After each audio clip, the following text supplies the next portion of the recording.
إن الحمد لله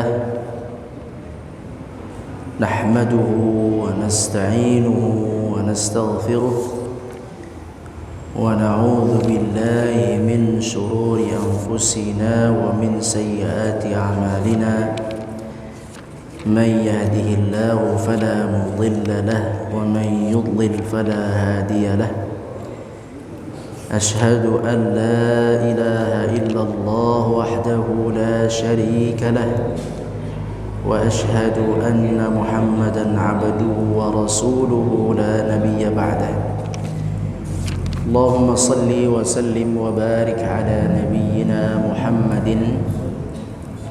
وعلى آله وصحبه أجمعين أما بعد وقال تعالى سبحانك لا علم لنا إلا ما علمتنا وقال وقل رب زدني علما. Kaum muslimin yang dirahmati Allah Subhanahu wa taala, alhamdulillah kita bisa bertemu kembali dalam rangka mempelajari agama Allah Subhanahu wa taala. Ini merupakan nikmat yang besar, kita bisa belajar mengenal agama Allah Subhanahu wa taala. Kenapa belajar agama itu nikmat?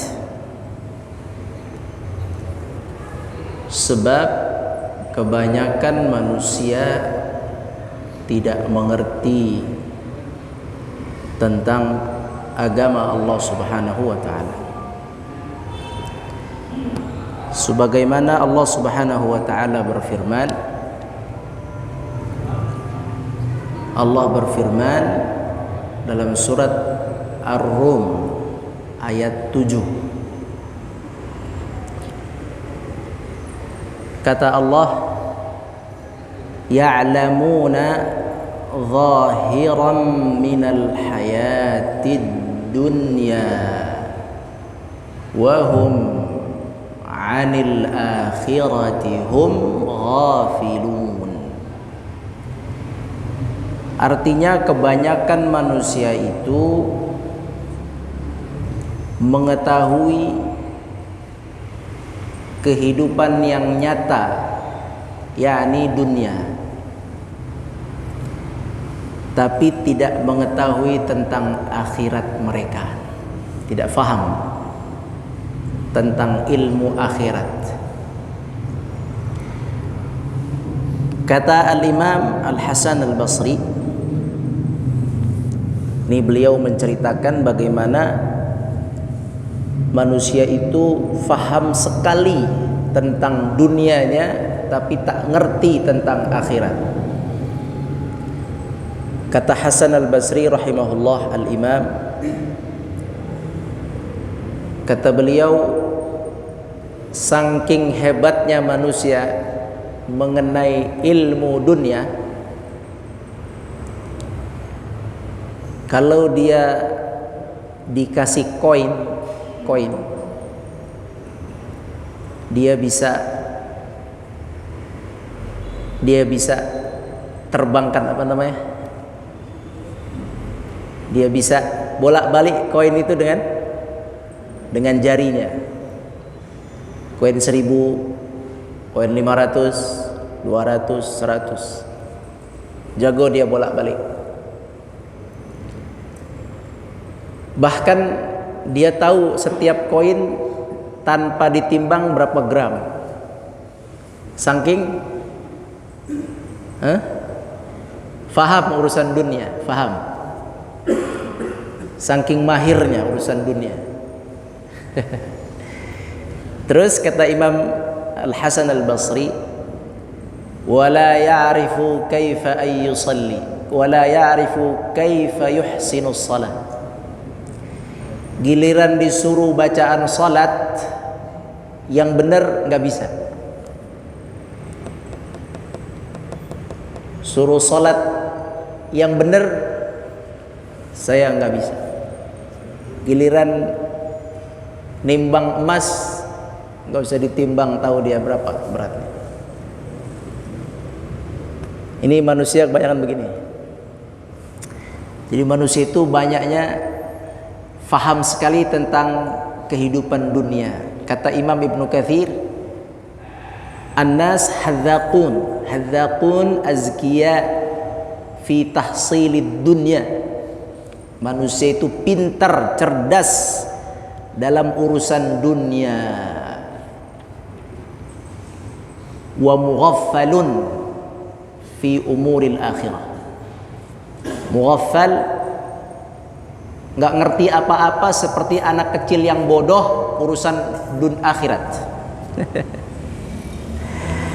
Nauzubillah. Nah, jadi itu teguran dari Allah.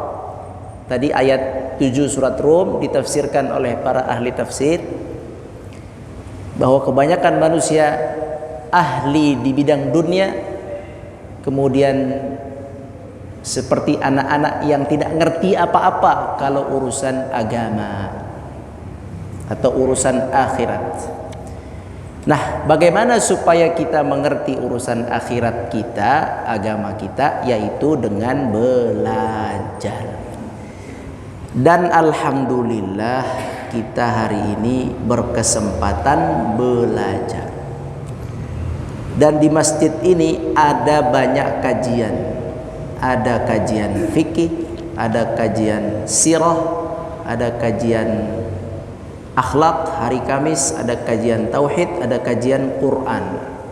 Lengkap. Tinggal kita mau belajar atau tidak. Baik, kita bersyukur bisa belajar. Kemudian yang kedua, salawat dan salam kita sampaikan kepada Nabi kita, Nabi besar Muhammad sallallahu alaihi wasallam.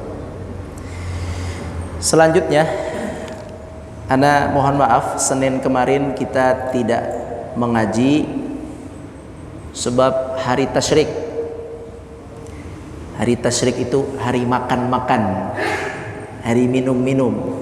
Jadi minggu kemarin ana izin, ini mau makan mau minum ini. Jadi nggak ngaji dulu. Hari tasyrik. Nah, sekarang sudah selesai hari tasyrik, kita masuk bulan normal Zulhijjah. Nah, berarti kita sudah selesai Ramadan, Idul Fitri, Idul Adha. Berarti sudah bab-bab musiman selesai. Kembali ke bab utama, yaitu taharah. Masalah apa? Taharah. Hari ini tema kita adalah tata cara membersihkan najis. Ya, apa temanya? Tata cara membersihkan najis. Baik, ana tanya dulu mengenai najis. Kita murojaah. Baik, bismillah. Bangkai najis atau tidak? Najis. Kambing ditabrak mati, najis atau tidak? Kambing disembelih, najis atau tidak? Ya. Kucing disembelih, najis atau tidak?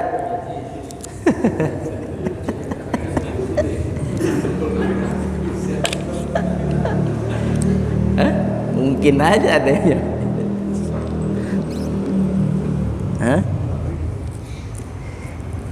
Yang disembelih tidak najis itu adalah hewan-hewan yang boleh dimakan. Yang boleh dimakan. Kucing tidak boleh disembelih. Dosa. Ya, dosa nyembelih kucing. Semua yang tidak dimakan tidak boleh disembelih, dosa hukumnya. Kuda mati, najis atau tidak? Kuda disembelih suci. Kuda halal? Halal. Kuda halal. Kalau keledai haram. Keledai haram. Hadisnya ada, hadis sahih Bukhari, bahwa Allah menghalalkan kuda, mengharamkan keledai. rusak halal. Baik, kemudian masih najis ya, kembali kepada najis. Babi, mohon maaf, babi najis. Maka semua yang tercampur dengan babi najis. Air masuk daging babi, airnya jadi najis. Meja ada daging babi di sini, najis. Yang najis yang mana? Semuanya atau yang ini aja? Yang ini aja. Yang kena. Kalau air masuk daging babi ke sini, najisnya yang mana? Kalau benda cair masuk najis, semua najis, begitu caranya. Kalau benda padat kena najis, bagiannya saja. Makanya bapak-bapak, nanti kita pelajari setelah ini, kalau karpet yang najis bagian sini jangan di laundry semua, rugi ntar. Karena ini benda padat. Kalau benda padat itu menghilangkan najis di bagiannya saja, tidak perlu semuanya. Baik, jadi tadi najis, daging babi najis. Sekarang darah najis atau tidak? Darah najis. Muntah najis. Apa bedanya yang keluar dari dalam perut dan dari area rongga mulut? Reak dari mana reak? Bukan, rongga mulut itu jalurnya, tapi reak itu ada di rongga mulut atau ada di dalam? Ada di dalam, lewat tenggorokan ya. Ya. Muntah ada di dalam atau di asalnya, tempatnya sebelumnya di mana? Dalam. Sesuatu yang dari bawah tenggorokan keluar najis. Sesuatu yang berada di rongga mulut, contohnya apa? Hah? Ludah. Kalau air liur? Apa bedanya air liur sama ludah coba? Oh, enggak dong. Bau kalau air liur. Nyeplak. Maksudnya iler, mohon maaf. Iler maksudnya. Iler dari dalam tenggorokan atau dari atas tenggorokan? Dari bawah ya. Ini tenggorokan ini panjang nih. Tenggorokan paling bawah. Yang namanya air liur tuh dari dalam sinilah. Tepatnya tanya Pak Dokter ya, nah kurang pasti. Tapi dia bukan di mulut. Yang di mulut itu adalah ludah. Baik. Yang keluar dari hidung, satu ingus, yang kedua kotoran hidung, apa namanya? Upin. Ya, upin apa upil ya? Itu najis nggak? Nggak. Kalau najis nggak najis. Nggak najis. Yang dari hidung tidak najis. Yang dari mulut tidak najis. Dari tenggorokan ke bawah najis. Baik itu muntah ataupun bukan muntah. Yang dari dalam kulit kita. Dari dalam kulit kita ada dua, ada yang najis, ada yang tidak najis. Yang najis apa? Ayo, ini dikena, maaf ya, luka. Keluar apa? Najis nggak? Najis. Dari dalam kulit juga ada gunung putih. Susu, apa namanya itu gunung putih? Nanah atau bisul. Najis nggak? Najis. Ada dari dalam kulit kita ini, dari tubuh keluar lewat kulit, tidak najis, apa? Keringat. Walaupun bau. Daki juga tidak najis. Dah ya, tidak najis itu. Sekarang yang keluar dari belakang, mohon maaf ya, dari lubang belakang atau lubang dubur. Ada 2 yang keluar. Ada 3. Dua. Ada kotoran satu lagi apa? Angin. Yang mana yang najis? Dua-duanya. Kalau angin najis, yang nyium harus wudu. Bau kentut, wudu ente.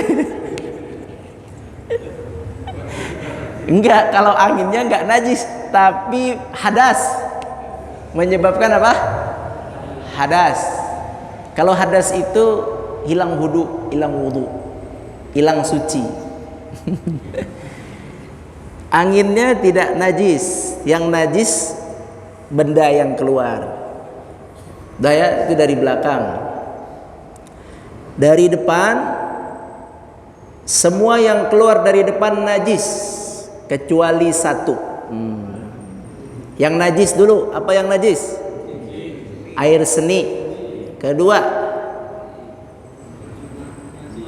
kalau air seni air seni keluarnya bukan dari alat, dari selang, najis nggak? Keluarnya dari selang, kan nggak ada.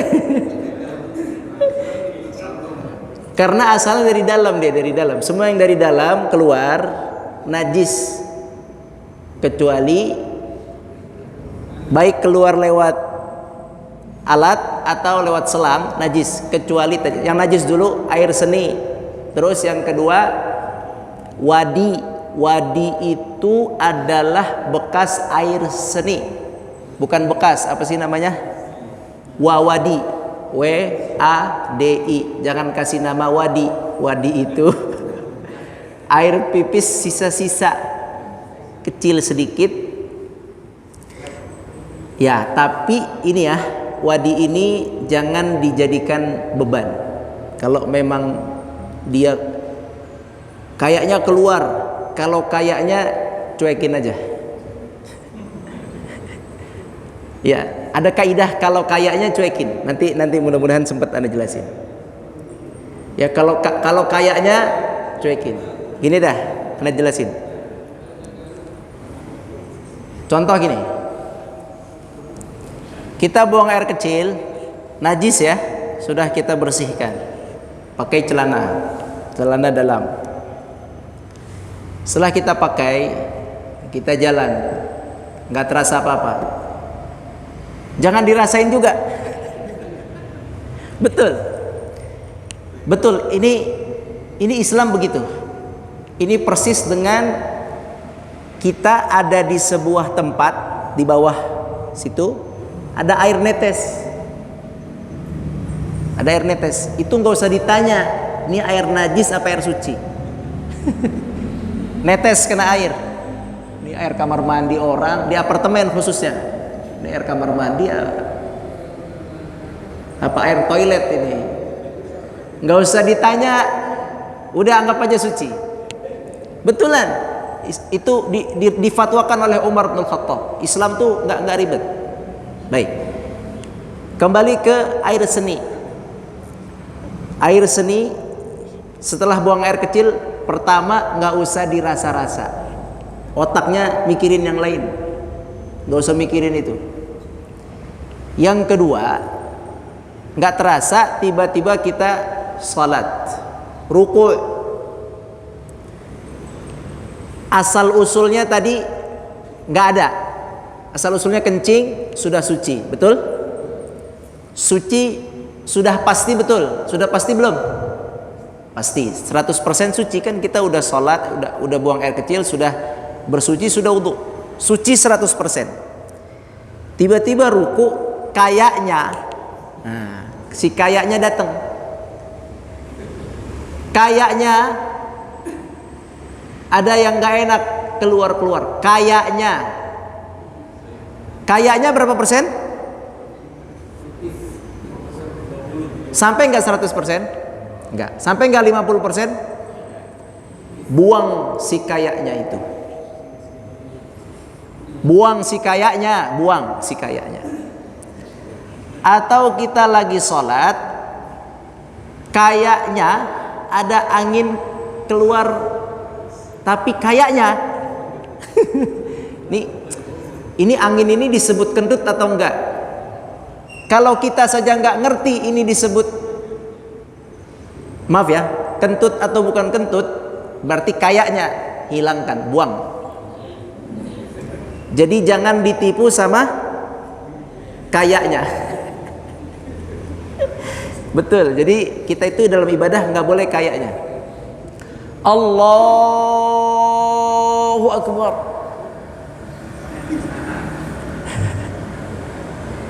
Kayaknya belum khusyuk, ente udah takbir.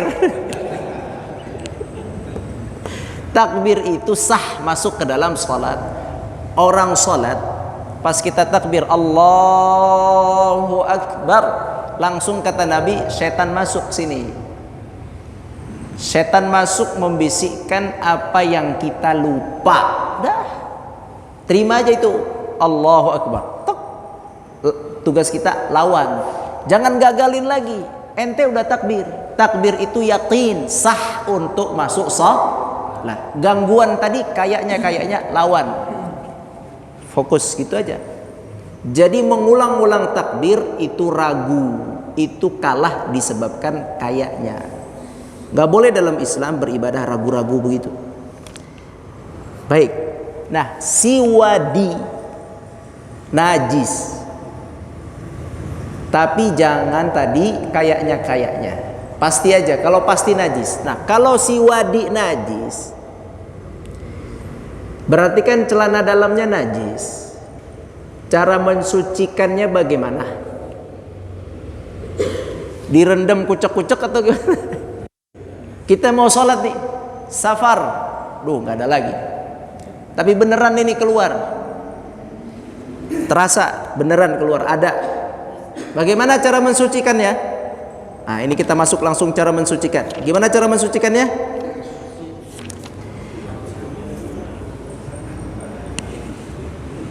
Direndam semuanya atau gimana? Ya, kan tadi udah bilang kalau di sini ada daging babi, yang dicuci yang mana? Sini.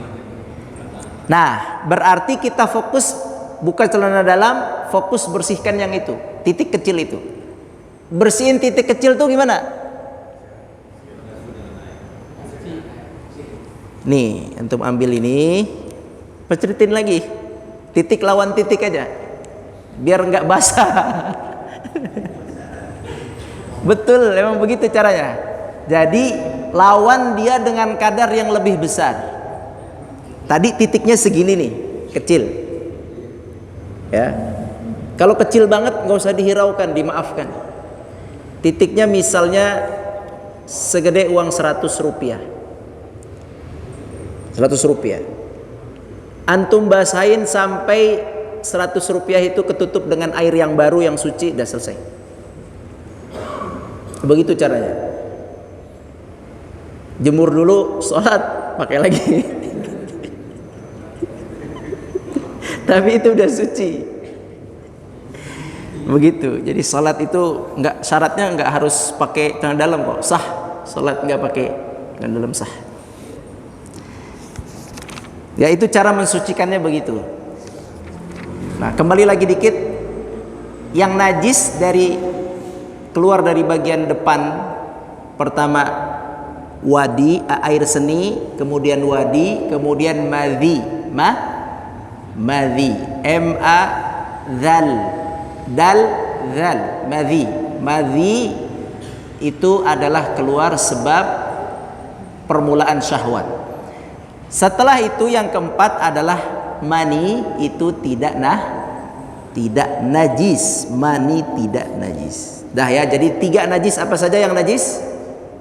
Air seni, wadi, madhi. Yang suci mani. Baik, sekarang kita masuk bagaimana cara mensucikan. Cara mensucikan pakaian. yang terkena najis sudah bisa difahami tadi. Lantai, pakaian, karpet, sejadah yang kena najis tadi bagaimana caranya? Cukup yang kena saja. Bagaimana cara membersihkannya? Ditimpa dengan air yang lebih banyak kadarnya sampai baunya hilang. Insya Allah kalau kadarnya lebih banyak hilang. Begitu caranya. Sudah jelas ya? Sekarang nggak ada air, musim kering. Ini kena kencing anak kecil. Cara kedua dengan apa? Kotor dengan tanah.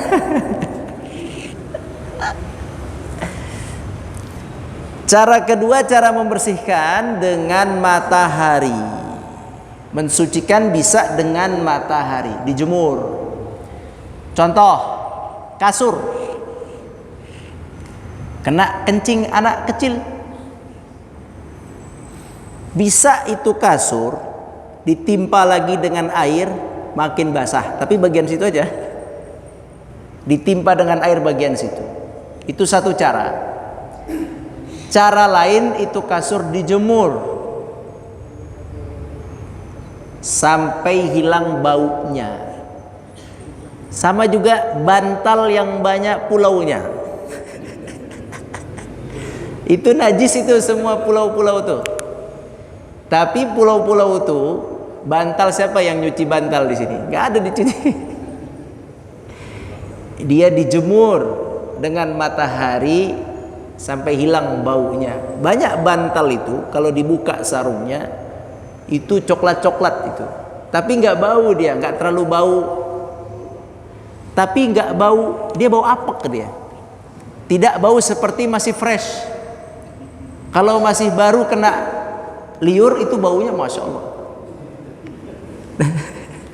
Kalau sudah kena matahari lama kelamaan hilang. Begitulah cara mensucikan. Kalau ada air dengan air, kalau tidak ada bisa menggunakan apa? Matahari.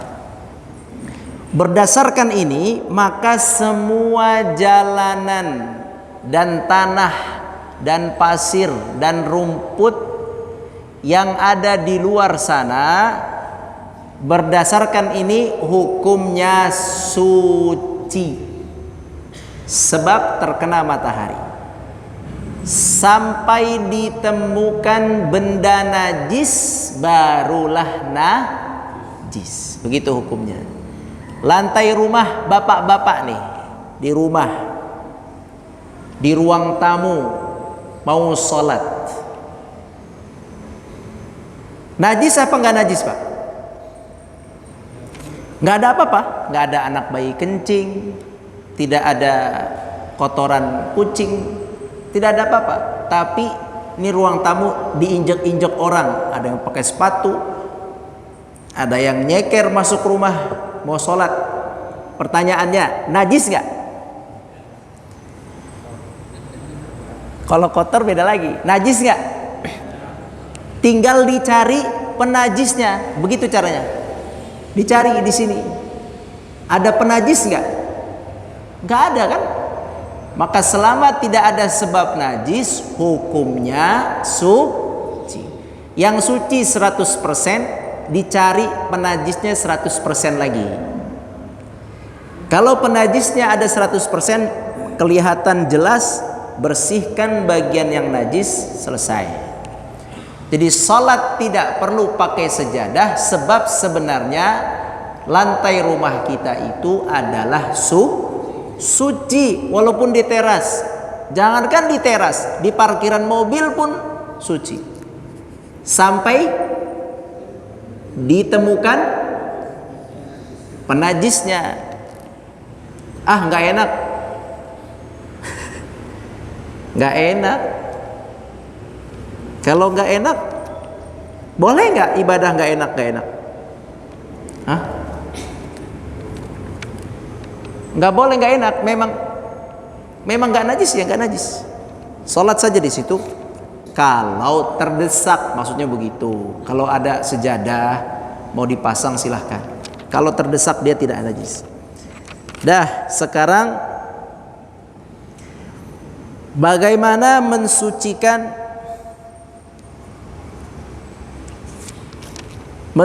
makanan yang kena najis? Nasi goreng tiba-tiba jatuh cicak. Kalau cicak hidup najis apa tidak? Enggak najis kalau hidup. Nasi goreng tiba-tiba kecoa lewat di atasnya. Najis enggak? Enggak najis. Laler, kecoa, cicak yang hidup, cicak hidup tidak najis. Maka kalau dia hidup, cicaknya hidup, lewat di atas nasi goreng, makan aja nasi goreng. Maksudnya makan ini maksudnya tidak najis, maksud Anda begitu. Kalau antum merasa nggak apa-apa, kalau secara hukum tidak najis hukum. Tapi kalau cicaknya mati, jatuh, tung, nah najis atau tidak? Najis. Berarti dibersihkan. Misal makanannya cuma itu, karena ada hadis Nabi SAW. Nabi mengajarkannya tuh nggak dibuang semua. Ya, ini ajaran Nabi, tapi kayaknya berat juga ini ngelakukannya. Nasi goreng tiba-tiba jatuh cicak, bangke ya, cicak mati. Lihat, kalau cara Nabi perintahkan begini. Di sini hadisnya tentang mentega, hadis Bukhari. Mentega tuh cair atau beku? Beku. Maksudnya mentega yang beku. Emang ada mentega cair ya?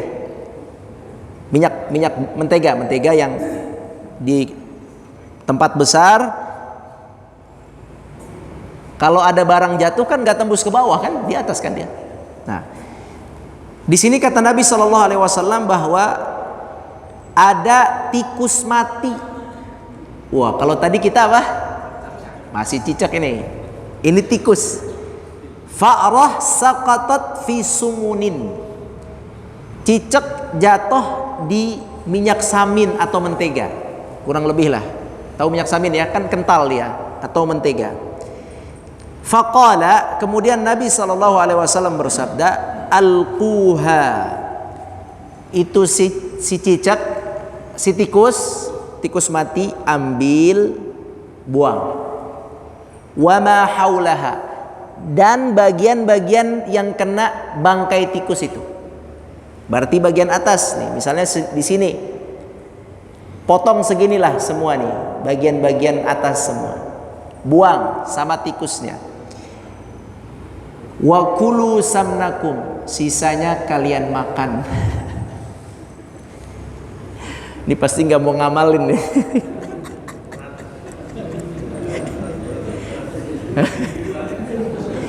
Yang mau ngamalin videoin. Ya ini maksudnya bangkainya baru, bukan yang udah baru. Mati, jatuh, tuk.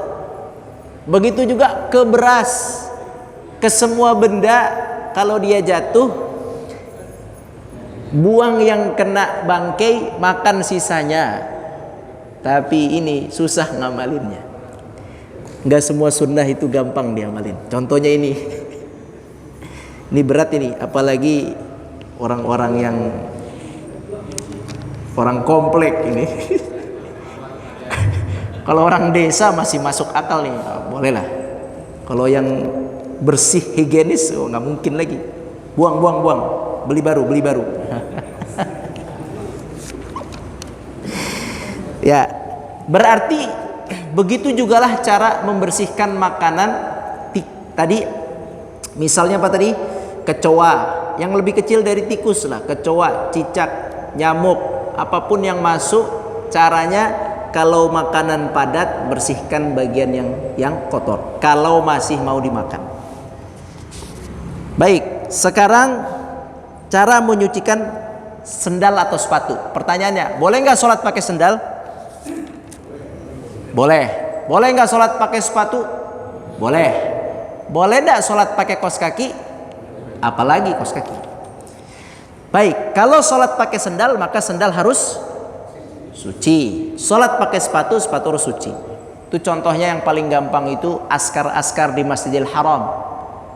Dia tuh pakai sepatu tuh, jagain orang haji tawaf, orang sholat dia kan pakai sepatu tuh di Masjid Al Haram.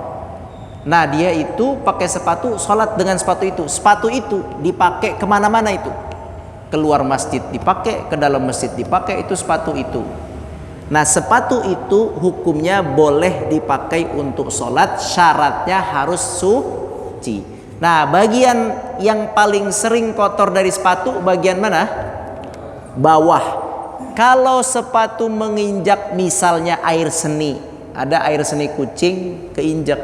Nah gimana cara suciinnya?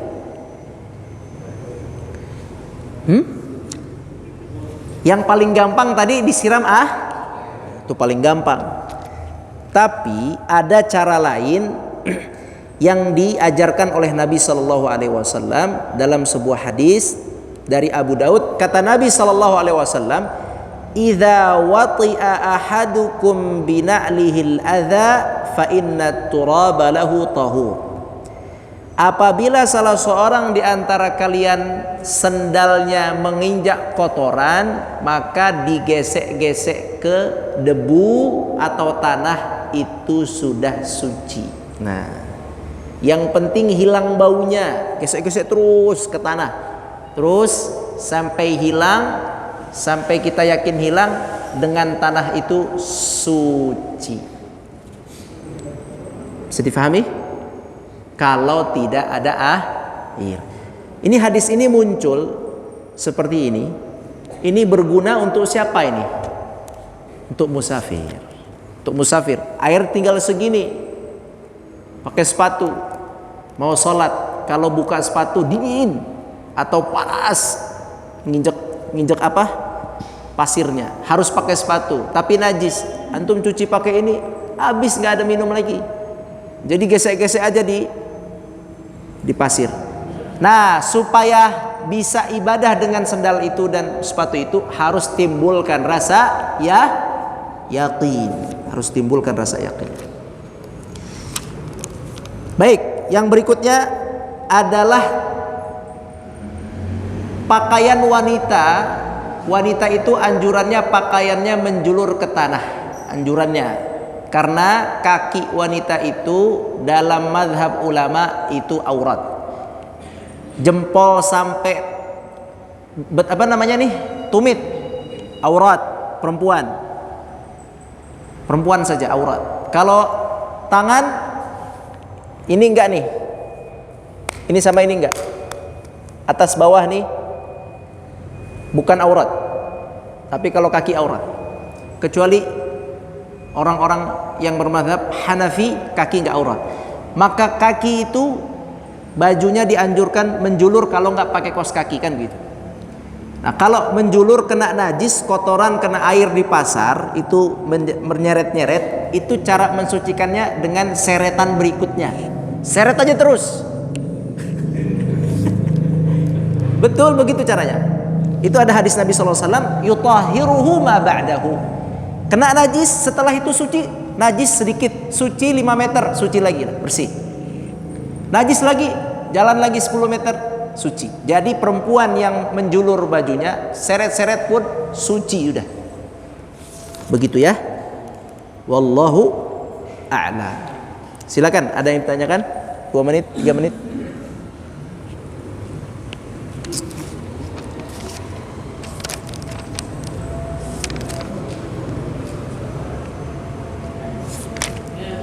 Nah,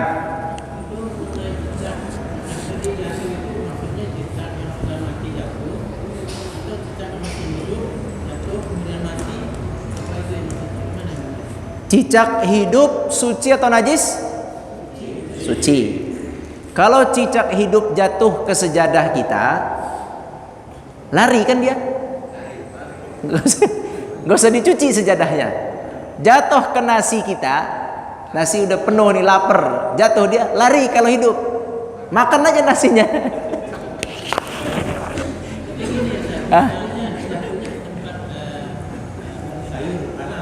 Ah. Hah. Kalau itu jadi bangkai. Bangkai di dalam air itu, matilah dia di dalam air itu, di dalam sayur yang baru matang tuh, sop kambing, najis lah semua itu. Rugi nih, rugi panitia. Sebelum mati segera diangkat itu. Ah, itu maksudnya. Kalau udah mati najis semua itu. Subhanakallahumma wa bihamdika asyhadu an la ilaha illa anta nastaghfiruka wa atubu ilaik. Assalamualaikum wallahu alam. Assalamualaikum warahmatullahi wabarakatuh.